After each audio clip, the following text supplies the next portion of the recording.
Hello, Brobs. We've got more books. And I've also bought a table too. I guess it's not really a bookshelf, but that's the plan. Books on the bottom, books on the top. Never mind me. Just been having some beers, bruv.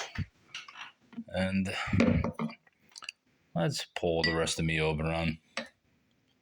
I'm on vacation. I can drink a beer. As you can see the little book. Let's get a sip.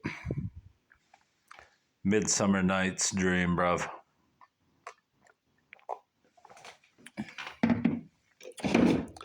Oh no. Forgot I put 2 books in here too. Which is where we'll start off. I think the book will go in the drawer. That will be where it goes. Russian Folk Tales, translated by Natalie Duddington. Although that is not a very convenient way to look at the book. I don't know what will be. How about this? We won't start with that book. We'll start with this one since I forgot it from yesterday. I did have 25 books. Put my feet up on there. Heroes of the Dawn, Celtic Myth. As I was saying yesterday, my goal was 25 books a day, to 25 to 30. And I figure next Thursday, when I go to a large book sale, I will probably get 50 books. So even if I only make 25 per day, I don't think I made 25 today either. Let's see. 1, 2, 3, 4, 5, 6, 7, 8, 9, 10, 11, 12, 13, 14, 15, 16, 17, 18, 19, 20. So even if I get 50 on that day, that'll be 25 divided by 6 is basically 4 extra. At some point, I'll run into a collection of books. I'll make it. But The Heroes of the Dawn, Celtic Myth, one of those Time Life books, but for 50 cents, you can't pass it up. I mean, I guess you could pass it up. There was also a book, a poetry book, Lawrence Ferlinghetti's. Maybe I should stop drinking that beer. Lawrence Ferlinghetti's The Coney Island of the Mind, which I loathe, but I saw it in immaculate shape, a reissue. Obviously not a first printing, which would be worth money, and then I'd sell it like I've done others. Keep that up there so you can balance the book, bruv. Yeah, I would have picked that up, and I probably will. I'll definitely go to that thrift store again at least one more time, maybe twice. If I need now, Thursday, I'll probably have a no. Anyway, we'll see. Russian folk tales. It was not until the middle of the 19th century that Russian folklore became a subject of study in the great Russian folk tales, which had been handed down for generations by word of mouth, were finally written down. One of the first men to collect and record these stories was Afanasyev, and all of the tales in this book come from his collection. The country's folklore is an integral part. It doesn't mean nothing. I mean, I like folklore, but to say it's an integral part of someone's culture is ridiculous. But this book was in great shape, so I had to get it. It cost me $2.29 at the Goodwill, which is kind of a ripoff. But I mean, where else are you gonna get a book for $2.29? I try not to pay more than $2, but on occasion, when the book has a great dust jacket such as this, I can't pass it up. So yeah, there's that. Second book I got at the thrift store. Someone obviously was scanning this, so they removed the sticker. Edgar Casey's Story of the Soul. This one cost me $1.29. And usually about 80 cents more than I usually pay, but I need a quota, and this is a solid book. Edgar Cayce's story of the soul. Trace the fascinating footsteps of your evolving soul from its origins to its destination. You can imagine the poppycock that befalls you within here as Casey and whoever these people are, WH Church, try to convince you that you're something more than the mayfly and that you're not here to breathe, that you have purpose. Purpose, I mean, you do have a purpose, let's be honest. Your purpose is to reduplicate yourself upon your mate, or various mates, as it were. And man's foible. Let's get this sticker off, too. What will I put in these drawers? Bet you I could put my Ex Libris book plates. That's what I can put in there, bruv. Very well. Now, I went to the Step thrift store in Dearborn, and they had a sale. Since it's my birthday month, and yesterday was my birthday, you get 50% off all items. As you can see, this book was 99 cents, as were those 6. And then these 5 were $1.99. And somehow, and I don't want to challenge the girl that at the register, because most of the workers at the Step thrift stores are mentally challenged in some way, usually in limited ways. But how she arrived at charging me 69 cents for 11 books and then getting it right.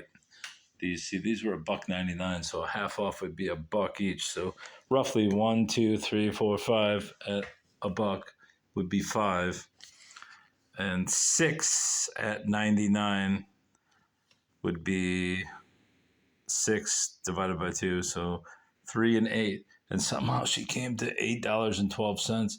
How the hell she's obviously probably done it before, but I was just like, how do you know this? And it worked out. And of course, I rounded up to $9.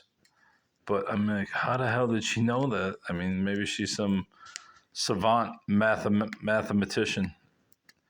But she's just like, no, they're all 69 cents. I'm like, what are you talking about? These are $1 and those are 50. So she charged me 20 cents extra on 5 books or 6 books. So that's $1.20. Just like, how the hell did you do it? And then $1.28 less. And somehow it all came out to the same price. I don't know how the hell she did it. But it was apparently 69 cents. And I don't get it. H.L. Mencken, A Life, Fred Hobson. I don't have much interest in Mencken, although he was friends with George Sterling, who was a friend of Robinson Jeffers. They were also friends with Ambrose Bierce. So there are connections through Jeffers of Mencken. And I believe Mencken was going to see George Sterling before he committed suicide. Or did he commit suicide, or did he just die of inebriation? Anyway, that's the connection to Sterling. And Sterling's connection to Jeffers is they were good friends. And then there's also a connection to the Bohemian Grove, which was where Mencken was going to see Sterling when he died. So, yeah. I know it sounds like a far-fetched connection, but that's my connection. Eric Karpeles, Almost Nothing. The 20th Century Art and Life of Joseph Szapski.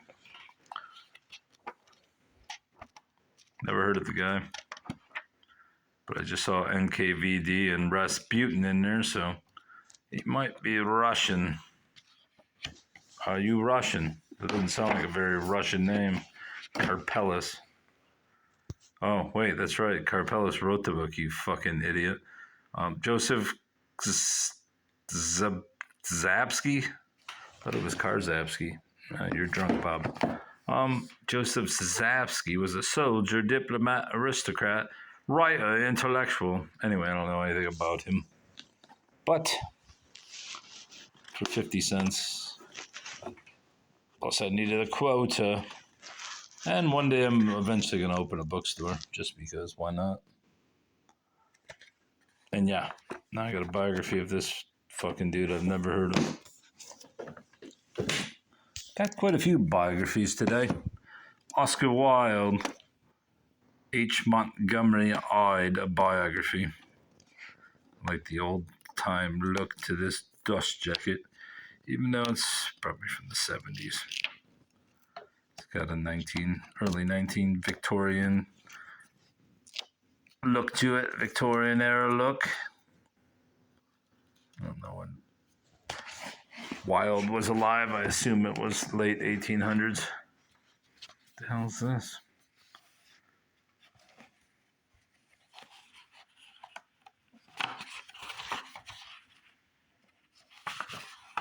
Oscar Wilde biography, 1975.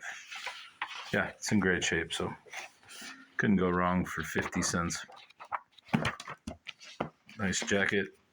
It's got its, look at this guy. Hey, buddy, I wrote it. I wrote it just so you could pick it up.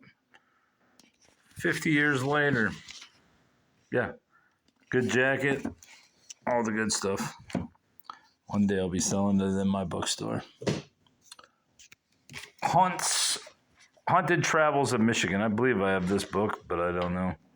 And if I open the store, since I'm in Michigan, I am seriously considering opening the store. First, I'll have to pay for this house, which I still several tens of thousands. And then open a store for when I retire. That'll give me an excuse to just buy shitloads of books forever. Forever. Yeah, a book and web interactive experience. Bunch of poppycock, but here we go.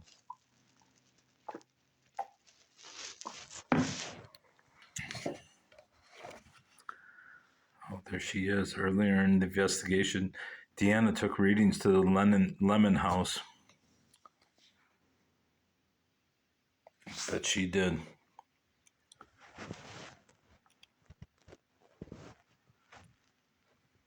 The Lemon House, Johnny. It's so scary. Fort Wayne. I went there before. I have a bunch of videos on this channel of me walking through the tunnels at Fort Wayne. I didn't see a fucking ghost. There are no ghosts. Although I do have an interesting story coming up in this book about ghosts. So stay tuned. This is going to be a long one. This is going to be a fucking long one. We won't skip ahead today. The Scarlet City, a novel of the 16th century Italy. I've mentioned this book somewhere along the line. And it was there long enough where I finally just grabbed it. You know, the more I think about it, I don't know which color was half off today. I guess it didn't matter since I was getting half off anyway. Does it? But she did charge me sales tax since I am a VIP member. As deftly translated by Anita Miller, The Scarlet City is rich historical fiction written with panache. This stunning, highly acclaimed novel centers on Giovanni Borgia, a mysterious figure known in history as the Infans Romanas. Romamas? It's a fucking Lady Gaga. Romamas, or Child of Rome. Although he bears one of the most notorious names in Italy, Giovanni does not know who his parents are. Is Cesare Borgia his father or his brother? Or is he no relation at all? Is Lucretia Borgia his mother or his sister, or perhaps both? Why did I think Lucretia Borgia was not Russian, but Romanian? Is she Italian? Shows you what I know. Isn't the song Lucretia my reflection about her? I forget the significance of Lucretia Borgia, but doesn't matter. Don't have very many books on Italy, but now I got that one. Oh, well. The authorized biography. I love that that's creased. Really makes me feel great about myself. Fucking... Yeah, there was quite a few good books at this place. The Step Thrift Store. The Dearborn one is hit or miss, same as the Wayne location. What year? Don't care what year. You know who George Orwell is. 50 cents for a hardcover biography. Can't beat it. This book, I believe I have at least two editions of it. Oh man, this little bastard's heavy for a little baby book. This is some history of Dearborn, Michigan. You would think, considering I have two books. And I think this is like a facsimile of the original, written in 1937.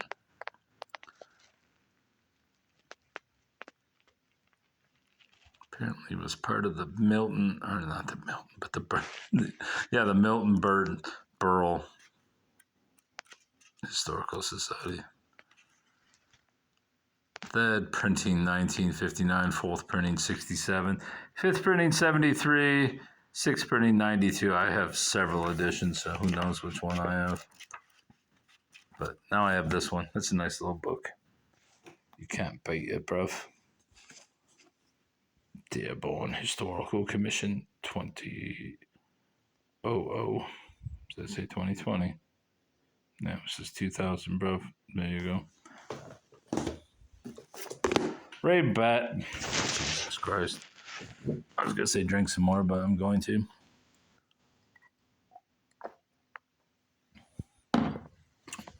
Three beers topples me. Ray Bradbury, Long After Midnight. And this book comes with a dust jacket of a... What are they called? Not gremlins, but the things that sit on rooftops. The hell are they called? Not gnomes, not trolls. I can't think of the names. Not a griffin. The hell are they called? Damn it. It's that little guy with his tongue out. Gargoyle. Comes with a gargoyle sitting on top of a reclining naked woman's torso, I believe. I'm sure it's some famous painting, but the parrot who met Papa. But yeah, with the dust jacket, it's probably worth $20. In this condition, probably $10. I don't think I've ever read anything by Ray Bradbury, but if it's sci-fi, I don't really want to read it. So we got 18 and a half minutes, or 19 minutes almost. The Hive and the Honeybee. I do have this book. If it's what I think it is, there'll be a little hive on here on the boards, and it'll say the Hive and the Honeybee. Yeah, I do have this book, but I don't have it with a dust jacket, so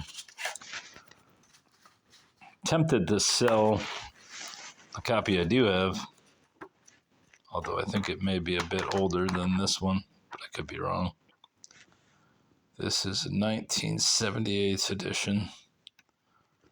I don't know that many of them had. Yeah, this book's in great shape. Could not pass it up. And I don't know if I've said it on this channel, but I probably have, about the Hive. Consider myself part of the Hive, not in like the fucking Teen Titans kind of a way. But in the fact that most of the things I think of or come to have no correlation to my own brain but seem to come from some hive source. You could call it a religion, though I don't believe it is a religion at all. Something controlling me to do what I do. And since man supposedly have free will, that would not include a religious figure. So yeah, I always use the analogy of the bee. The hive has told me what to say, bruv. The Hive and the Honeybee revised edition. Yep, I'll have to see what edition I have. Maybe I'll save it from my bookstore. Maybe I'll be dead in 5 minutes. We don't know. Spells for the Solitary Witch by the author of The Wicca Handbook, over 100,000 copies sold. And what's in the middle here? By the Bread of Ice. I mean, goddamn. The thing is, listen to me. Listen. You think I'm ever gonna fucking chant something like this? By the bread of Isis and the salt of Sulis, by the fruit of Nikal and the purse of Cernunnos, I welcome abundance into my life. I understand, like Gundella the Witch, a local late witch of this Metro Detroit area, used to say it's not so much that you have magic powers, it's the power of your thought and your intention. That's why she was a fan of Norman Vincent Peale, because it is the power of positive thinking. And she believed not that saying all these spells necessarily invoked those words invoke some spirit to help you. It was more or less you guiding yourself in a directed way towards your aim. And that's how spells work. By the power of your persuasion. Although, I mean, when it involves other people, it's not really that easy now, is it? But, yeah, I mean, if you go after a thing, more likely you are going to get what you want. But in the end, do you really have to want it? Do you really want it that much if you have to go that hard after it? Now this, I picked this one up at the, was it Motown Thrift? How to talk to your cat about gun safety and abstinence, drugs, Satanism, and other dangers that threaten their 9 lives. I mean, this little guy needs to know that you have a right to carry and protect yourself. Obviously, the book is farce, but since I have a cat collection, and even I do have a intention on someday reading to these cats. That is fucking brilliant. You gotta admit, how to talk to your cat about gun safety. To me, I mean, there's all these people that talk gun control. Personally, I believe the Second Amendment allows you to own a tank. As long as you're not threatening anybody, you should be able to own a tank. And all this talk where you shouldn't be on all the AR-15 bullshit. You should be able to own military grade everything. Helicopters, tanks, everything. Of course, if you drive a fucking tank down the road, it's probably a sign that you're going to war with somebody. So you probably wouldn't do that within the framework of individual rights. The Healing Power of Astrology by Globe. And I have a collection of those small little books, the Globe series. And this falls in line with those, except it's not a miniature. What year was this published? 1999. So these are probably a latter day version of those mini books. Genitals. Since your sign rules the genitals. Who's that? Scorpio's genital. What the fuck? Yo, spirit. Let's see what it says about since it was my birthday and we're in the whatever Taurus, the time of Taurus. Let's see what it says. We don't look at Gemini. The head charging bull wants to leave a legacy of lasting value while enjoying the present. I'm not enjoying the present. Building and preserving are your priorities. Whether you're starting a business or developing your muscles, you're patient enough to invest the time needed to produce the results you desire. Your ruler, Venus, is the planet of love, the essence of the life force. Since it also rules your health sign, you're physically and mentally strong. Taurians are among the longest lived of all people. Lord, forbid that I should live long. Your healing power comes straight from Mother Earth. Since your earthly nature is the fixed variety, determination plays a great role in keeping you healthy and happy. You're a creature of habit, so once you commit to a diet or exercise program, nothing can keep you from it. That's pretty true. Let's go to the basics first. Ruling planet Venus, symbol the bull, fixed element, fixed earth, personality, peaceful, receptive, luxury loving, not true. Health sign, Libra, ruled by Venus. Opposite sign, Scorpio. Isn't that the one I just read that it's ruled by the genitals? So what the fuck? Oh, that's the opposite of me, ruled by Pluto. Vulnerable body areas, neck, throat, thyroid, kidneys, bladder, reproductive system, colon. Best time of day, 9 to 11 a.m. I rarely see 9 a.m. Best day of the week, Friday. Doesn't mean shit to me, bruv. Monthly energy peak, 2 to 3 days when the moon is, high energy times, May. Low energy time, best time to seek health and advice, best time to drop a bad habit. All right, fuck this. I don't read that bullshit. Your body. A few Taurians are tall and willowy, but most members of your sign are sturdily built of medium height. I would say that's me, with slightly pear-shaped bodies. Blessed by Venus with good looks. That's me. Beautiful as fuck. Charm and sex appeal. You attract more than your share of admirers. I have none. None. And all the ones that I do have are simps to delusion and psychosis. You may carry more weight than average in proportion to your height, but some of this is extra bone mass, and that's great. Eat and exercise for energy, mass, blah, blah. You'll live longer to enjoy life more. To calm your inner volcano, let people know when they start to bug you just a little. Express yourself in a non-accusing way. I get upset when you say such and such. You have a lot of nerve. I say, listen, either do it or fucking jump off a bridge. With Venus guarding your health as well as guiding your life, the inner balance that leads to total wellness comes naturally to you. There are a few pitfalls to avoid, though.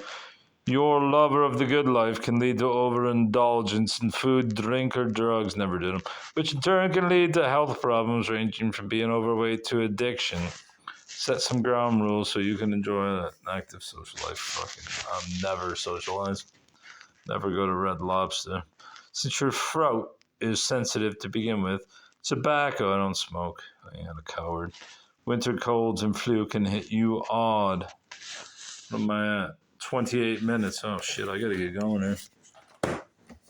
This book I bought purely to read. Purely to sell, What Moves the Dead by T. Kingfisher. Great cover. I don't know what it's about, but I figured it was a bestseller of some sorts. Boss by Richard J. Daley of Chicago by Mike Royko. The Man, the Machine, the City, the Incredible Story. I've mentioned this book before. I'll add it to me mass market collection. Ghostly encounters. Terrifying tales of paranormal encounters. I may have this, I may not. I was too lazy to look. But since I have numerous paranormal books, especially ghosts, I got it. Generally, I'm done with Holocaust and Hitler books, but this has a pretty good cover. The Burden of Hitler's Legacy. It's got almost a farcical cover, so I got it. I don't know what it's about. I don't really care. I ain't reading it. I ain't reading about Hitler. Pokemon Mew's Mythical Journey. It's for my child who I have not heard from in several days, maybe a week. But we'll eventually hear from child. Sent several texts. I don't really worry about it. We'll find out when I back. This book, I think I'm going to give it its own little review. The Secret Science Behind Miracles. I'll play this one out since I'm at 31 minutes. It's going to run out. My mother gave me this. The ghost story she found in some box of pictures and stuff. And she's like, it's from the newspaper. And I'm like, yeah, it is from the newspaper, but it's not a newspaper article. She's like, no, it is. I'm like, how the fuck does it have no back? It's a copy. Why would it be copied? I was like, I don't know. The swing was moving, but there was no children, which is ironic because before my child was born, I one day went up to a school to metal detect, and the swing started wildly swinging back and forth while I was metal detecting nearby, and there was no wind to do such, so I was just like, I must be sending off some crazy energy to get this swing to move. Anyways, The Secret Science Behind Miracles. And when I first saw this book, I thought, oh no, it's going to be one of these Jimmy Swaggart types. But it's not. It's about magic. And magic in various forms. The Kahuna method, this guy, what's his name? Max Freedom Loan, created some kind of not a cult, but like a movement. I can't remember what it's called. But there's some interesting artifacts in the back of this book, which I will cover. I think maybe it is Kahuna, the Kahuna method. A Kahuna heals a broken bone instantly. Anyway, I'll get to these other things later. Or maybe I won't. Maybe I'll do it now. Tipped in is this letter from the Detroit, or from Danforth Medical Clinic, 1963. Fritz Bramick, who owned this book, he was part of the Detroit